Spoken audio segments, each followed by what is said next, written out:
So agent మనకి brochure ఇచ్చారు, contact అయ్యాము. వన్స్ ఒకసారి మనం కాంటాక్ట్ అయిన తర్వాత ఏజెంట్కి మనకు అవసరం ఉందో అవసరం లేదో ముందు ఎంక్వైరీ కోసం అయితే అడిగామండి.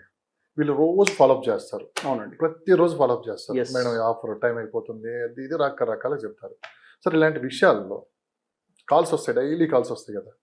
ఇప్పుడు తీసుకున్న తర్వాత మీరు కొనలేరు, ఇలాంటి ఈ ఆఫర్ ఉంది రకరకాలు మనం మోటివేషన్ చేస్తారు. సో మొత్తానికి ఒక ప్రెజర్ అయితే ఉంటుంది, కొనాలా వద్దా. ఈ టైంలో డైన్ వల్ల పడిపోతాం. అవును ఇలాంటి విషయాల్లో ఎలాంటి జాగ్రత్తలు తీసుకోవాలి? సార్, ఏదైనా కానీ వాళ్ళు ఎంత తొందర పెట్టినా అందుకే పెద్దవాళ్ళు ఏమన్నారంటే తొందర వద్దు సుందర వదన అన్నారు. వాళ్ళు తొందర పెడుతున్నారని చెప్పేసి మనం తొందరపడ్డాం అనుకోండి, పప్పులో కాలేసినట్టే. పప్పులో కాదు తప్పులో కూడా కాలేసినట్టే. పప్పులో తప్పులో రెండిట్లలో కాలేసిన వాళ్ళు అవుతారు. సామాన్యులు ఏం చేస్తారు సార్, జనరల్గా వాళ్ళు కష్ట జీవితంతో ముందుకు వస్తూ ఉంటారు. కష్ట జీవితంతో అంటే వాళ్ళు హార్డ్ అండ్ మనీని తీసుకొచ్చి ఒకరిని నమ్మి పెడతా ఉన్నప్పుడు మరి ఎన్ని జాగ్రత్తలు తీసుకొని నమ్మి పెట్టాలంటున్నా నేను. మీరు జాగ్రత్తలు తీసుకోకుండా కనుక ఏదో జస్ట్ వాళ్ళ అర్జెన్సీ క్రియేట్ చేసేసి లేదా ఈ ఆఫర్ క్లోజ్ అయిపోతుందని, రేపటికి రేపు రేటు పెరుగుతుందని చెప్పేసి ఇలాంటివన్నీ అసోసియేట్ చెప్తా ఉంటారు జనరల్గా. తెలుసు కదా, మార్కెట్లో ఇదే నడుస్తుంది 100% అండి. ఇప్పటికి కూడా కొంతమంది ఫాలో అవుతారు, ఇదే స్ట్రాటజీ ఫాలో అవుతా ఉంటారు. వాళ్ళని మనం తప్పట్టడానికి లేదు. వాళ్ళు ఏదో సేల్ చేయాలని వాళ్ళ టార్గెట్స్ ఇవన్నీ ఉంటాయి వాళ్ళకి. సో వాళ్ళ బిజినెస్ వాళ్ళు చేస్తున్నారు. బట్ వాళ్ళ బిజినెస్ వాళ్ళు చేస్తున్నా సరే ఇప్పుడు ఎవరినైతే ఫాలోఅప్ చేస్తున్నామో ఆ పర్సన్ ఎక్స్పర్సన్ అనుకుంటే ఆ ఎక్స్పర్సన్ జాగ్రత్తలు తీసుకోవాలి కదా. ఆయన ఏదో తొందర పెడుతున్నాడని మీరు తొందరపడితే నష్టపోయేది ఎవరు? సో అందుకే తొందర పడకుండా జాగ్రత్తలు తీసుకొని మంచి సిచ్యువేషన్స్లో మీరు ఉండాలనుకుంటే ఒక ఎక్స్పర్ట్ని మీరు తీసుకోవాలండి.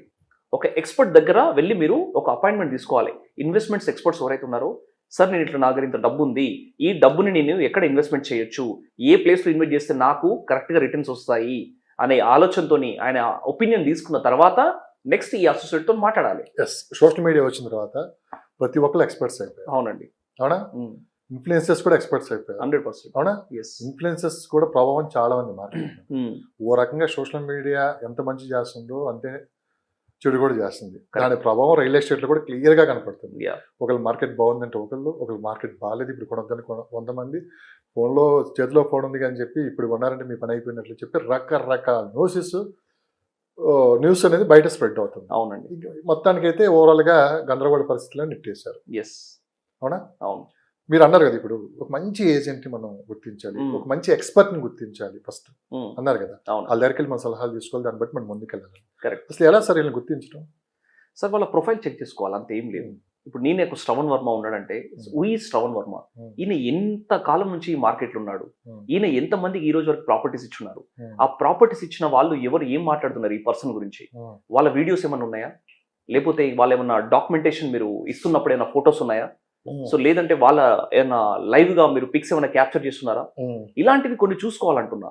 ఎంతమందికి ఈ రోజు వరకు మీరు ప్రాపర్టీ సేల్ చేస్తున్నారు అనేది తెలియకుండా మనం జస్ట్ ఏదో ప్రాపర్టీ అసోసియేట్ అనగానే లేదా ప్రాపర్టీ అడ్వైజర్ అనగానే ఆయన నమ్మేసి మీరు డబ్బులు పెడితే కూడా అది కూడా ప్రాబ్లమేటిక్. సరిగ్గా ఎక్కడ పాయింట్కి వస్తున్నాను నేను. చాలా మంది ఈ మధ్యకాలంలో నేను ఎక్స్పర్ట్ అని చెప్పి ఈ మధ్యకాలంలో ఇంటర్వ్యూలు బాగా ఇస్తున్నారు. అవునండి. లేకుంటే బయట చెప్పాను కదా మీకు, ఇన్ఫ్లుయెన్సర్స్ కూడా పెరిగిపోయారు. చాలా మంది ఇదే నిజం అనుకోని, వీళ్ళు చెప్పిందే వేదం అనుకోని, వీళ్ళు చెప్పిందే ఇంతకన్నా ఎవరు చెప్తారు మనకి అని చెప్పి అవునండి ఇన్వెస్ట్మెంట్ చేసే వాళ్ళు ఉన్నారు. ఏమి తర్వాత లీగల్ ఒపీనియన్కి వెళ్తాం కానీ ఇలాంటి ఏం లేకుండా మీరు ఉన్నారు కదండి మాకు అని చెప్పి వెళ్ళిపోయే వాళ్ళు ఉన్నారు. అది ఎంతవరకు కరెక్ట్? ఫర్ ఎగ్జాంపుల్ మీరే ఉన్నారు. అవునండి. మీరు చాలా వీడియోస్ ఉన్నాయి, చాలా అవేర్నెస్ తీసుకొని వస్తున్నారు. ఈ వీడియో చూసి మీకు ఎవరైనా ఫోన్ చేసి నేను ప్రాపర్టీ కొంటాను మీరు ఉంటారని చెప్పి మీరు ఓకే అంటారా? లేదండి, ఫస్ట్ నేను అతన్ని పిలుస్తాను. You just come and meet me. కలిసిన తర్వాత మీకు బిజినెస్ వస్తుంది కదా, ఇంకా మీరు ఫోన్లోనే మొత్తం చేయొచ్చు కదా. చేయలేండి నేను అట్లా చేస్తే నేను పప్పులో కాలేసిన అవుతాను. అలాంటి వాళ్ళు ఎంతమంది ఉన్నారు? అలా జస్ట్ ఎంత అంటే 15 to 20% ఉంటారండి ఇలా చేసేవాళ్ళు. మీరు ఏం గమనించారు? నేను అడిగిన ప్రశ్న మీకు అర్థమై ఉంటుంది. 100% అండి. దీన్ని ఇప్పటి వరకు మీరు ఏం గమనించారు? సోషల్ మీడియా వేదిక జరుగుతున్న చర్చలు కావచ్చు, ఇవన్నీ చూసుకున్నాను. అవును. ఇప్పుడు ఏమవుతుందంటే మీరు అన్నట్టుగా ప్రతి దానికండి, నాట్ ఓన్లీ సోషల్ మీడియా, రెండు వైపులు ఉంటుంది. పాజిటివ్ ఉంటుంది, నెగిటివ్ ఉంటుంది. ఓకేనా? సో ఈ నెగిటివ్లో ఎక్కువ మంది అట్రాక్ట్ అవుతూ ఉంటారు. నెగిటివ్ థింగ్స్కి ఎక్కువ అట్రాక్ట్ అవుతూ ఉంటారు. ఎవరు అవడన్నా కాదని అంతే అది. ఎందుకంటే వాళ్ళు చూసింది వేదం అంటారు, అంతే, ఇంకా విన్నది వేదం అంటారు. ఎందుకంటే ఈ సోషల్ మీడియా ఇంపాక్ట్ అలా ఉంది కాబట్టి అలా దాన్ని నమ్మేస్తారు. కానీ other side of the coin గురించి ఎవరైనా ఆలోచిస్తున్నారా? ఎవరు ఆలోచించట్లేదు. సో ఫస్ట్ నేనేం చేస్తానంటే, ఒకవేళ నాకు కనుక కాల్ వచ్చి ఉంటే ఖచ్చితంగా ఆ పర్సన్ నేను కలవాలనుకుంటా. ఫస్ట్ కలవాలి అనుకున్న తర్వాత మీ దగ్గర ఎంత డబ్బు ఉంది, మీరు ఎక్కడ ఇన్వెస్ట్మెంట్ చేయాలనుకుంటారు, అసలు ఎందుకు ఇన్వెస్ట్మెంట్ చేయాలి, ఎవరి కోసం ఇన్వెస్ట్మెంట్ చేయాలనుకుంటున్నారు, మీ ఇంట్లో ఎవరు ఉన్నారు, మీకోసం అనుకుంటారు లేదా మీ పిల్లల కోసం అనుకుంటున్నారా అనేది మొత్తం ఒకసారి స్క్రీనింగ్ చేస్తాను నేను టోటల్గా. స్క్రీనింగ్ చేసిన తర్వాత నెక్స్ట్ నా ప్రొఫైల్ చెప్తాను వాళ్ళకి. సార్ మీరు నా వీడియో చూసారు, ఓకే బాగుంది, నన్ను మీరు అంటే కన్సల్ట్ అయ్యారు, ఎందుకు ఒక దగ్గర నేను ఏదో ప్రాపర్టీ ఇన్వెస్ట్మెంట్ చేస్తాను కన్సల్ట్ అయ్యారు, దట్స్ గుడ్. బట్ మీరు ఎందుకు చేయాలనుకుంటున్నారు అనేది కూడా నేను తెలుసుకోవాలి కదా వాళ్ళ దగ్గర నుంచి. తెలుసుకోకుండా నేను జస్ట్ ఏదో నా దగ్గర ఒక సైట్ ఉంది మీరు రండి తీసుకోండి అని చెప్తే కూడా నా తప్పు అయిపోతుందండి. ఎందుకంటే ఒకటండి, ఈ రోజు నేను ఒక ప్రాపర్టీ ఇప్పించానంటే ఎవరికైనా, లెట్స్ సే ఇప్పుడు నేను మీకు ఇప్పించాను ప్రాపర్టీ, మీరు నన్ను ఎప్పటి కూడా అప్రిషియేట్ చేయాలి కానీ నన్ను తిట్టుకోకూడదు. మీరు అరే పలానా శ్రవణ్ ఒక రోజు నాకు ప్రాపర్టీ ఇచ్చాడు, చాలా ఎక్సలెంట్గా ప్రాపర్టీ ఇప్పించాడు, అన్ని రకాలుగా చూపించి ఇప్పించాడు అనే ఉద్దేశం మీకు ఎప్పటికి ఉండాలి, నా పైన మంచి ఒపీనియన్ ఉండాలి. కానీ ఈ రోజులలో మంచి ఒపీనియన్స్తో ఉన్న వాళ్ళు ఉన్నారండి ఇన్వెస్టర్స్ చెప్పండి? చాలా తక్కువగా ఉంటారు కానీ చాలా తక్కువగా ఉంటారు. లెట్స్ సే ఒక 30% ఆర్ 40% ఉంటారు. మిగతాదంతా కూడా వాళ్ళని ప్రెషర్ చేసి క్లోజ్ చేసిన వాళ్ళు ఎక్కువ ఉంటారు రియల్ ఎస్టేట్లో. ఇది ఫ్యాక్ట్ అండి, మీరు ఏమని అనుకున్న మంచిదే. మీకు డైరెక్ట్గా చెప్తున్న వ్యూవర్స్ అందరికి కూడా ప్రెషర్ చేసి క్లోజ్ చేసిన వాళ్ళు ఎక్కువ ఉంటారు. 60% ఈ రేషియో ఉంటుంది. 40% మాత్రం కరెక్ట్గా పర్ఫెక్ట్గా ఇన్వెస్ట్మెంట్ అవేర్నెస్ చెప్పి, సరిగా ఇక్కడ మీరు ఇన్వెస్ట్మెంట్ చేస్తే మీ రిటర్న్స్ ఇలా ఉంటాయి, మీరు యూనో ఎంఐజీలో ఉన్నారా, హెచ్ఐజీలో ఉన్నారా, ఎల్ఐజీలో ఉన్నారా అని చెప్పి ఇలా ఒక కాన్సెప్ట్ ఉంటుందండి. ఆ కాన్సెప్ట్ ప్రకారంగా ఇన్వెస్ట్మెంట్ చేయించే వాళ్ళు కొంతమందే ఉంటారు. సో ఇలాంటి వాళ్ళని చూసుకొని మనం ముందుకెళ్ళాలి తప్ప ఏదో సోషల్ మీడియా ఇన్ఫ్లుయెన్సర్ అని, ఏదో అతను ఏదో చెప్పాడని, ఈయన దగ్గర ఏదో ఆఫర్ ఉందని చెప్పేసి అక్కడికి ఇక్కడికి వెళ్ళి మీరు అలా మోసపోవద్దని నేను చెప్తున్నానండి. ఏదైనా జాగ్రత్తగా ఉండాలి. ఇది కూడా వీడియో చూడటం కాదు, రైట్ పర్సన్ కూర్చొని ఫేస్ టు ఫేస్ మాట్లాడితే ఒక క్లారిటీ వస్తుంది. నీకు మాట్లాడటానికి అవకాశం వస్తుంది కదా. ఇప్పుడు నా ఎదురు కూర్చున్నారు, నేను క్వశ్చన్స్ అడిగే అవకాశం నాకు వచ్చింది. అలా నీకు డౌట్స్ ఉంటే డైరెక్ట్ ఫేస్ టు ఫేస్ మాట్లాడుకోవచ్చు. ఒకవేళ లీగల్ గా ఏదైనా మాట్లాడాలని కూడా మాట్లాడుకోవచ్చు. ఎవ్రీథింగ్ అండి, డాక్యుమెంటేషన్ కూడా అండి. డైరెక్ట్ సార్ మీ ప్రాపర్టీ డాక్యుమెంట్స్ చూపించండి మీరు అడగొచ్చున్నాను. సార్ ఇది ఎంటర్టైన్మెంట్ కాదు. అవునండి, మన ప్రతి రూపాయి కష్టపడి రూపాయి లాస్ట్ వరకు పెట్టుకొని మన పిల్లల చదువుల కోసము, రేపు మన భవిష్యత్తు అవసరాల కోసము, ఏ పెళ్లిళ్ళ కోసము ప్రతి రూపాయి మిగిలి అవసరమైతే ఆ డబ్బు సరిపోతే అప్పు తీసుకొని వచ్చి మరి కాస్త అప్పు తీసుకుని వచ్చి మనం కొంటున్నాం ప్రాపర్టీ, సర్వస్వం అక్కడ దారికి వస్తున్నాం. ఎందుకంటే ఒక మంచి సలహా తీసుకోవట్లేదు. ఇప్పటికీ అలానే ఉండిపోయారు మనుషులు. మంచి అడ్వైజర్, మంచి లీగల్ అడ్వైజర్ కానీ ఇవి ఎంత అవుతుంది మామూలుగా బేసిక్ నిజాలు మాట్లాడదాం. లీగల్ అడ్వైజ్ తీసుకుంటే ఎంత ఖర్చు అవుతుంది? మంచి ఎక్స్పర్ట్ దగ్గరికి వెళ్ళి మాట్లాడితే ఎంత ఖర్చు అవుతుంది? సార్ ఇప్పుడు మీరు ఫస్ట్ క్వశ్చన్ లీగల్ అడ్వైజర్ అండి. ఒక అడ్వకేట్ ని అప్రోచ్ అవ్వాలంటే మన డాక్యుమెంట్స్ బట్టి ఉంటుందండి.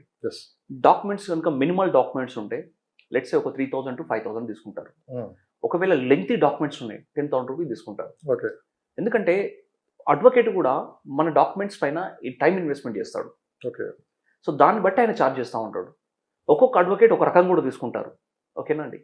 సో మినిమం ఛార్జ్ అయితే మినిమం 3,000 అండ్ అబోవ్ ఉంటుంది ఏది లీగల్ ఒపీనియన్ తీసుకోవడానికి. సో లీగల్ ఒపీనియన్ తీసుకోవడం అనేది మంచిది అన్నిటికీ. ఎందుకంటే ప్రాపర్టీ ఎటువంటి లిటిగేషన్స్లో ఉంది, అసలు ప్రాపర్టీ పైన ఎటువంటి లోన్స్ ఉన్నాయా ఏందనేది మొత్తం కూడా advocate, everything will be cleared by the advocate అండి. సో అందుకే ఒకసారి మీరు ప్రాపర్టీ తీసుకునే ముందు అడ్వకేట్ని కలవడం అనేది చాలా ఇంపార్టెంట్. ఒకప్పుడు మనుషులను నమ్మేవాళ్ళు, ఇప్పుడు పేపర్లు నమ్మాల్సి వస్తుంది. అంతే అండి, ఇప్పుడు పరిస్థితులన్నీ మారిపోయాయి కదా. సొంత అన్న తమ్ముడు ఇవే నమ్మలేకపోతున్నారు. సొంత అన్న తమ్ములని నమ్మలేకపోతున్నారు. సమాజం అలా అయిపోయింది. సో మనం ఇంకా 1950 నుంచి ఏది ఉందో మొత్తం డేటా అంతా మనకి, ఎప్పుడు ఎవరి దగ్గర నుంచి అయింది, ఎన్ని లోన్స్ ఉన్నాయి, ప్రతిదీ మనకి డేటా. కరెక్ట్. సో అదంతా లీగల్ అడ్వైజ్ అయిపోయిన తర్వాత నెక్స్ట్ మంచి ఎక్స్పర్ట్ నెక్స్ట్ ప్రాపర్టీ.